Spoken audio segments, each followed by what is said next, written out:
So yeah, came back to the Madhyamik journey after 3 years. Couldn't have happened at the app time. Yes, wish I had attended this one a year back because of the changes on the career front that I went through in the last 1 year. So, but nonetheless, irrespective of that fact, I think there was so much that I learned from this Madhyamik course.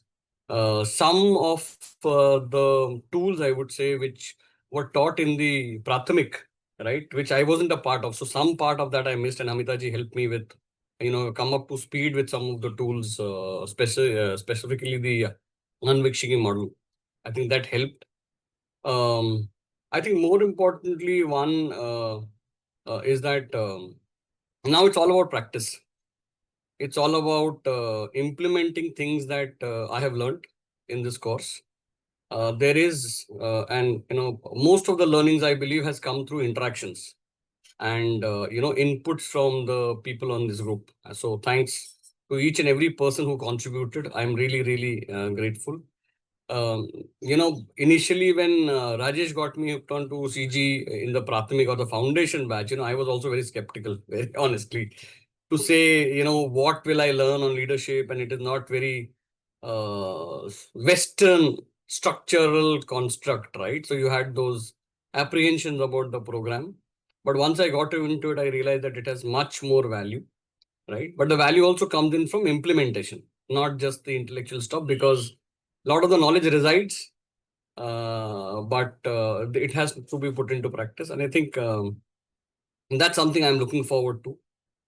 I think the swadhyayas and the sadhanas that has been given to us, some of them, honestly, I couldn't complete on time, right? Which the formats and the templates that are there. So yesterday when I was sitting and doing the Anvikshiki and I was doing the Amatya Sampat exercise, I realized that, once you keep on repeating that exercise, it brings more value to you because suddenly a new perspective comes in. Suddenly a new reference point comes in, and then you are able to relate to maybe your work life, your personal life, and both, right? Because it's a mix of whether it is decisioning, thought process, and things like that.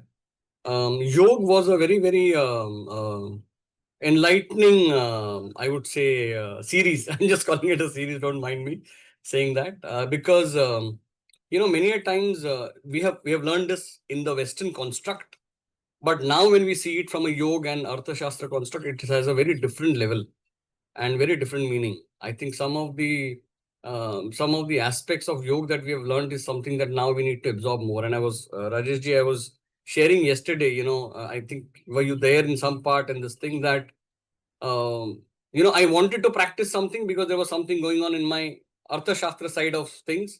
But because it was internal, I had not practiced it. I couldn't do much about it. Right. So what is happening internal comes out in the external, and the external impacts your internal. But the internal is what you can control. So that's something on the yoke I would want to build upon. And yes, these conversations are important. I would like to, I will reach out to each one of you and pick your thoughts